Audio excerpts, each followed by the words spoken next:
spark plug, mga idol, ignition coil, CDI, regulator, stator coil, at saka battery, mga idol. Alin nga ba sa mga nabanggit na ito yung problema ng ating katropa? Kasi yung motor ng ating katropa ay namumugak-pugak, mga idol, na mamatay, na pag nagbubukas po siya ng headlight ay shutdown po yung kanyang makina. Well, yan po yung alamin natin sa video na ito. Alright, so hindi na patagalin to.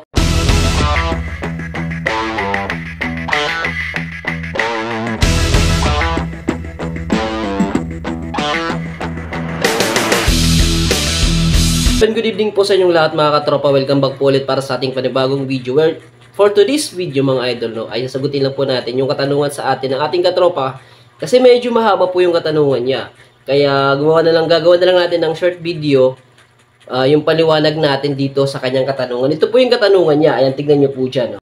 Sabi niya po sa atin, boss, napatayan ako ng motor 3 months ago. Tapos pina-check ko, kala ko ignition coil yung sira. CDI pala, matagal na rin kasi yon. Tapos, ngayong araw na ito, naman, umandar agad, check ko yung spark plug, nagpalit din akong ganon, pa din, try ako ng isang regulator. Ayun. Check ko ang CDI, okay naman mga idol, stock ngayong gamit ko. Yung andar, medyo mahaba po mga idol yung kanyang ano, no? Mensahe sa atin, kaya medyo sasagutin na lang natin, no? Tapos muna natin magbasa, no? Check ko yung CDI, okay naman, stock ngayon yung gamit ko. Yung umandar, tapos nung pinandar ko paputol-putol din at hindi consistent. Ayan, tinono ko yung carb, okay na naman. Dati pa po to, boss, sorry ha. Edi ko na ma-figure out kasi naka-andar ang motor, pag-blink yung headlight. Blink yung kanyang headlight. Sorry mga idol. Ayan, so yun, na-figure out ko na yung problema ng motor ng ating katropa. Yun, hindi ko na tinapos, no, kasi medyo mahina tayo sa mga ganong klaseng basahan na mga, hindi kasi nabubuo yung, yung dictionary. Ayun. So, ipapaliwanag natin yung mga idol, no. Pag ganong sitwasyon, mga idol, normal naman po yung takbo ng motor mo habang umaandar ka. Tapos ngayon, nagbusina ka. Pag busina mo, namugak na parang mamamatay, no. Kumadyot-kadyot yung motor mo. Ayun. So, yung ba yung tanong mo sa atin? O, pag preno mo, maandar ka, goods naman. Kasi sabi mo, goods na po yung andar ng motor niya eh. Tapos, pag preno niya, namugak-bugak. No? Pag bukas siya ng headlight niya, nagblink-blink na parang magsha-shutdown yung kanyang makina. No? At namamatay, parang ganon. So, yun yung katanungan mo sa atin, idol, ay ito ang kasagutan dyan. Ano yung problema pag may ganyang sitwasyon? Yung problema niyan, source ng kuryente. Kasi battery operated po yung motor ng ating katropa. Hindi niya po doon nabanggit, pero alam ko battery operated po yan. Bakit po? Kasi yung battery operated, mga idol, sa regulator, sa battery, sa source ng kuryente, po kumukuha ng kuryente. Yun nga, ang gulo mo. At namatay yung ilaw ko. Wait lang ha. Yun, lobat na pala yung ilaw natin, mga idol. So, sana nakikita pa rin tayo, no? So, pagpatuloy lang natin. Ayun. Gaya ng sinabi ko, sa battery po at sa regulator, kumukuha po ng kuryente yung ating battery operated na connection. Ngayon, kung mahina po yung source o yung mahina yung pinagkukunan ng kuryente, matik po yan, mga idol, no? Na pag magbukas ka ng ilaw dahil may kaagaw na po ng kuryente, imbis yung supply ng kuryente papunta lang sa CDI, ngayon may kahati na, so ibig sabihin, ihina po, no? Mamamalya yung andar mo o baka hindi pa umandar ang yung motor. So nakuha ko ibig sabihin doon.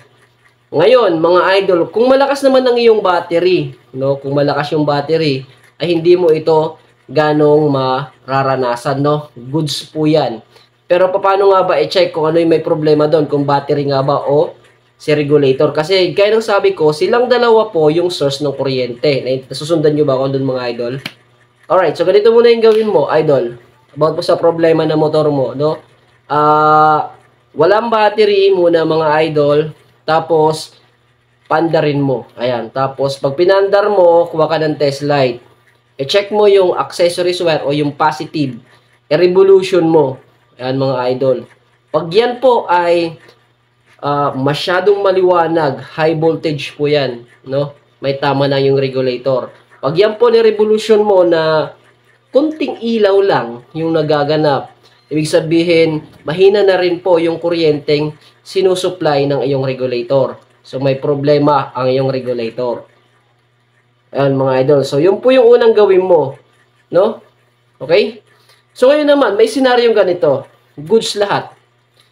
Hindi nag-high voltage, hindi po siya nag-high voltage mga idol na. Pag nire-rev, hindi nag-high voltage. Pag nire-rev mo naman, goods po yung ilaw, no? Hindi mahina, no? As in normal. Pero pag pinapaandar na po natin, habang nire-rev natin ito, pinapaandar natin, namumugak-pugak.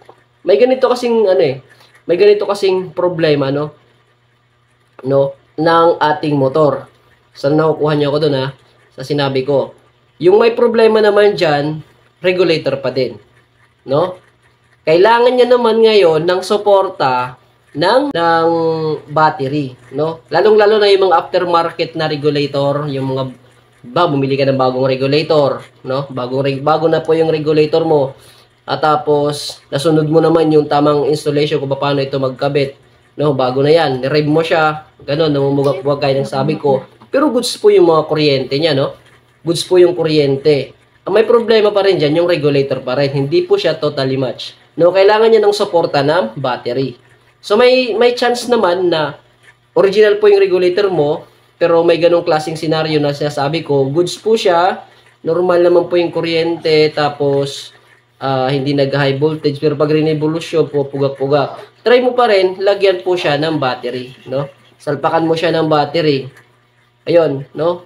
At malalaman mo yung sinasabi ko na pagkakaiba ng andar pag sinalpakan mo siya ng battery. So, ibig sabihin, humihingi po rin po siya ng suporta sa battery.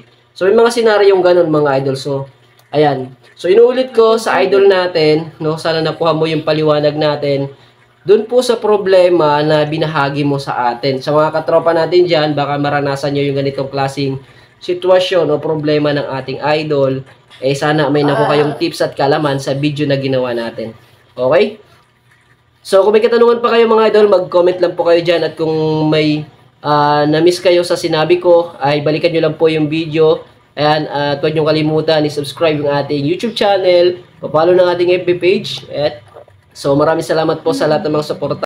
So, dito naman tayo. Peace out muna. Bye-bye!